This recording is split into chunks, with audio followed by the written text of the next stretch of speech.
Hello friends, আমার আজকের recipe prawn pulao. Prawn pulao Gobindobhog চাল দিয়েও হয়, তবে আমার বাড়িতে এই দেরাদুন চাল দিয়ে খেতে বেশি পছন্দ করে, সেই কারণেই আমি কিন্তু দেরাদুন চাল দিয়ে করছি। তোমরা গোবিন্দভোগ চাল দিয়েও করতে পারো। প্রথমেই আমি চালটাকে ভালো করে ধুয়ে আধ ঘন্টা ভিজিয়ে রাখলাম। এবার কড়াইতে জল দিয়ে জলটা একটু গরম হলে তার মধ্যে কিন্তু সম্পূর্ণ চালটা দিয়ে দেবো। আর দেবো কিছু ফুড কালার। এই ফুড কালার দিয়ে কিন্তু আমি বাড়িতে বোঁদেও বানাই, তো এই কালারটা খেলে কিন্তু শরীরের কোনো ক্ষতি করে না, তাই জন্যই আমি এটা ভাতের মধ্যে অ্যাড করেছি। দেখো, দিয়ে এবার চালটাকে কিন্তু ফুটতে দেবো। চালটা যখন ফুটে থাকবে কন্টিনিউ জলটাকে কিন্তু নাড়বে, ঠিক আছে? নাহলে নিচে চাল কিন্তু লেগেও যেতে পারে।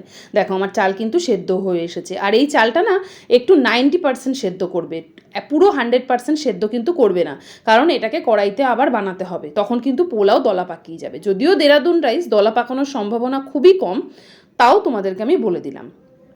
চলো, এইভাবে আমি ছেঁকে ছেঁকে পুরো চালটাকে জল থেকে তুলে নিই।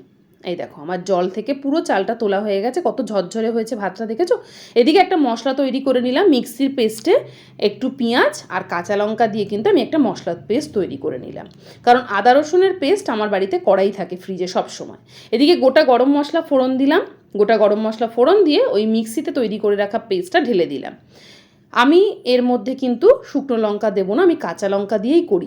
আর তো দেখলেই আদা রসুনের পেস্ট দিয়ে দিলাম, কারণ যেহেতু চিংড়ি মাছ আদা রসুনের পেস্ট তোমাকে দিতেই হবে। আর দিলাম জিরের গুঁড়ো আর একটু হলুদ গুঁড়ো। আর কাঁচা লঙ্কা দিয়ে করলেই কিন্তু প্রন পোলাওটা খেতে বেশি স্বাদ হয়। আর নুন দিয়ে দিলাম। আর এই যে মশলাটা দিলাম, এটা হচ্ছে জায়ফল আর জয়িত্রী, আমি শুকনো খোলায় ভেজে একটু গুঁড়ো করে নিয়েছিলাম, সেই মশলাটাও দিয়ে দিলাম। দেখো, আমার মশলাটা কিন্তু মোটামুটি কষেই গেছে, তেলও বেরিয়ে গেছে। এবার কিন্তু আমি ভাতটা এর মধ্যে অ্যাড করে দেবো। পুরো ভাতটা এর মধ্যে আমি অ্যাড করে দেবো।